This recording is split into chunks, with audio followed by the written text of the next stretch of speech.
दोन मतप्रवाह असतात. एक म्हणतो की सप्लिमेंट घ्यायला पाहिजे, दुसरे म्हणतात की सप्लिमेंट तुमच्या किडन्या खराब करतात.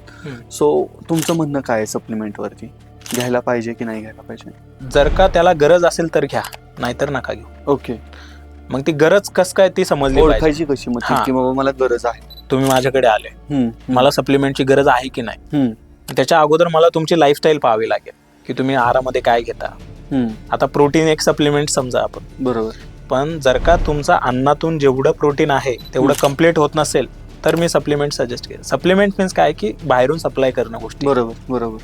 अन्न थ्रू नाही. पण ते एक फूड सप्लिमेंटच असतं जे की दुधापासून बनलेलं असतं.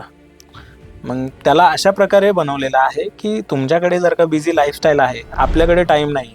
मी काय केलं, डबा काढला, एक स्कूप प्रोटीन टाकला, मिक्स, जेवढं प्रोटीन अंड्यातून भेटायला पाहिजे तेवढं इकडून भेटलं. सो अशा प्रकारे ते युटिलाइज होतं लाईफस्टाईल अकॉर्डिंगली. ओके. पण प्रोटीन हे 100% सगळ्यांनाच पाहिजे का, तर नाही.